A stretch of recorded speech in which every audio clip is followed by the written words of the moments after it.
60 Minutes Rewind. Israel has begun what Prime Minister Benjamin Netanyahu calls the second stage of the war by expanding its military ground operations in Gaza. We spoke with Vice President Kamala Harris this past week as the Biden administration was trying to balance Israel's need to retaliate against Hamas with the urgent need to get relief to the Palestinian people. Vice President Harris told us she is also involved in the administration's efforts on the war in Ukraine, as well as countless intractable problems, including gun violence at home. But with the Middle East on a razor's edge, we started our conversation there. How close is this to becoming a regional conflict that could draw in U.S. troops? We have absolutely no intention, nor do we have any plans to send combat troops into Israel or Gaza, period. Vice President Harris told us the U.S. is not telling Israel what to do, but is providing advice, equipment, and diplomatic support. A terrorist organization, Hamas, slaughtered hundreds of young people at a concert. By most estimates, at least 1,400 Israelis are dead. Israel, without any question, has a right to defend itself. That being said, it is very important that there be no conflation between Hamas and the Palestinians. The Palestinians deserve equal measures of safety and security, self-determination and dignity, and we have been very clear that the rules of war must be adhered to and that there be humanitarian aid that flows. She told us the U.S. wants to keep the conflict from escalating, but that's proving difficult. In the last 2 weeks, Hezbollah in Lebanon and the Houthis in Yemen, both proxies of Iran, have launched missiles, rockets, and drones against Israel. And Iranian-backed militias have fired on U.S. troops stationed in Iraq and Syria. In response, the U.S. launched airstrikes against Iranian weapons facilities in Syria. If that weren't enough of a signal to Iran and other adversaries, the Pentagon has also deployed 2 imposing aircraft carrier strike groups to the region. And what's the message to Iran? Don't. As President Biden said, just don't. Exactly. One word. Pretty straightforward. Since the Hamas attack on Israel, the vice president says she has spoken with President Isaac Herzog of Israel and joined President Biden on calls with Prime Minister Benjamin Netanyahu and Palestinian Authority President Mahmoud Abbas. President Joe Biden told us in a statement, this is as high stakes and complex a situation as it gets, and Kamala is my partner in all of it. He told us Harris's advice and counsel are invaluable. When he was vice president, Mr. Biden famously said that he wanted to be the last person in the room with President Obama. Mm-hmm. Do you have that relationship with President Biden? I do. You do? I do. And I take that responsibility quite seriously. How often do you meet with him?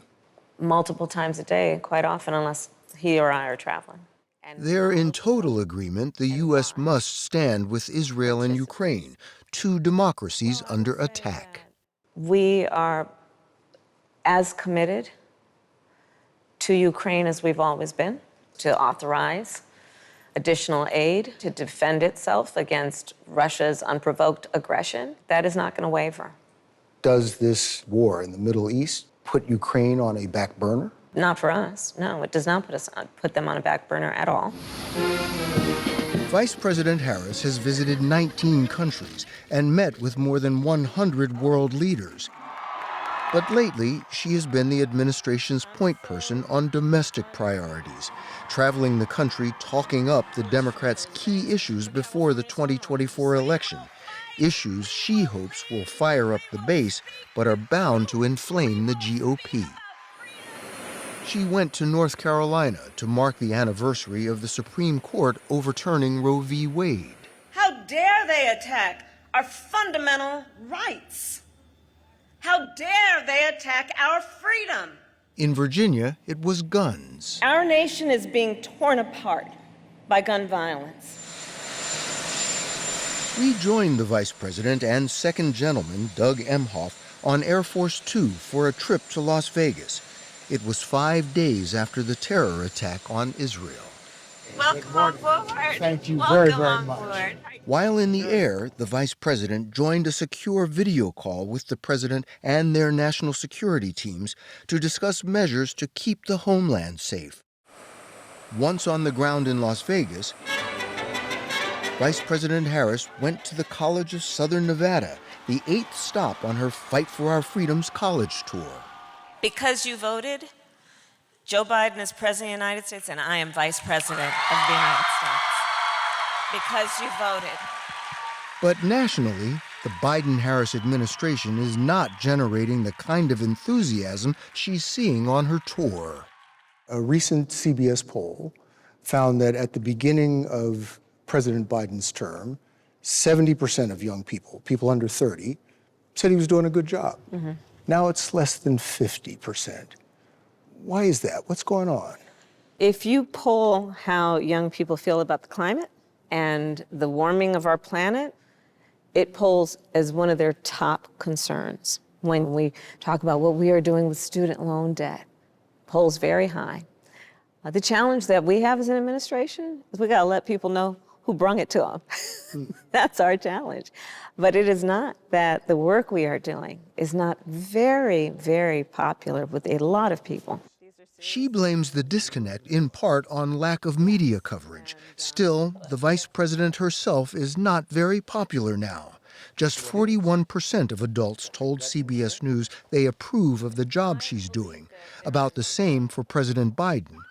We talked to her the day before the carnage in Maine, but she had told us issues like mass shootings are more important than poll numbers. You have a portfolio that includes gun violence, the root cause of migration. These are some of the most intractable issues facing the country. We've done some of the most significant gun safety laws in 30 years, but we still need an assault weapons ban. It doesn't have to be this way. There was an assault weapons ban at one time. It expired. Let's renew it. Most Americans say that they don't think you're doing a good job on the border, you and the administration. The number of people trying to cross the U.S. southern border is at an all-time high. It's no secret that we have a broken immigration system. Short term, we need a safe, orderly, and humane border policy. And long term, we need to invest in the root causes of migration. But the bottom line, Congress needs to act. Come on, participate in the solution instead of political gamesmanship. If politics is a game, Kamala Harris has proven herself to be a savvy player, forging a career that has gone from one first to another. The child of an Indian mother and a Jamaican father, she was the first woman district attorney for San Francisco, the first woman to serve as California's attorney general, the first woman of color elected senator from California, So help me God. and the first woman and woman of color to be elected vice president of the United States. Being in that unique position, being that first, Yeah. does that bring added pressure? No doubt, no doubt. You know, my mother, she would say, Kamala, you may be the first to do many things. Make sure you're not the last. And among the responsibilities that I carry and maybe impose on myself, that is one of them. So this was... She showed us around the vice president's ceremonial office. I brought in this bust of Thurgood Marshall, and I always have him over my right shoulder in the drawer here. The desk where previous vice presidents left their signatures. Al Gore, Quayle, Cheney, Harry Truman. Some of these men went on to become president, but Kamala Harris told us she is focused on getting the Biden-Harris ticket re-elected next year. The GOP is using her low poll numbers and President Biden's age as a battering ram, and some Democrats are growing worried. We were talking to some Democratic donors, and they have told us that should something befall President Biden and he is not able to run, that there would be a free-for-all for who would run as president. You are in the spot that that would be unnatural for you to step up, but we're hearing from donors that they would not naturally fall into line. Why is that? Well, first of all, I'm not going to engage in that hypothetical because Joe Biden is very much alive and running for re-election. So But there you we do are. know, I mean, that is a concern, and a legitimate concern, I would say. I hear from a lot of different people a lot of different things. But let me just tell you, I'm focused on the job. I truly am. Our democracy is on the line, Bill. And I frankly, in my head, do not have time for parlor games when we have a president who is running for re-election. That's it. The story will continue after this. Joe Biden. Conventional wisdom is that most presidential elections are won or lost on the economy, and while inflation has been coming down, prices for basics like food and shelter remain staggeringly high. We came into office during the height of a pandemic, record unemployment. And because of our economic policies, we now are reducing inflation. We have created over 14 million new jobs. We've created over 800,000 new manufacturing jobs. Wages are up. And so we've seen great progress. Considering what you are laying out as your achievements, you have the current front runner for the GOP, Donald Trump, facing, 91 criminal charges? I've lost count. Yet, the Biden-Harris ticket is running neck and neck with Donald Trump. Why are you not 30 points ahead? Well, I'm not a political pundit, so I'm not going to speak to that. But what I will say is this. When the American people are able to take a close look at election time on their options, I think the choice is going to be clear. Bill, we're going to win. Let me just tell you that. We're going to win. And I'm not saying it's going to be easy, but we will win. You say that with such conviction. I have no doubt, but I also have no doubt it's going to be a lot of work. And everyone's going to have to participate. This is a democracy. Democracy. She said that word often during our interview.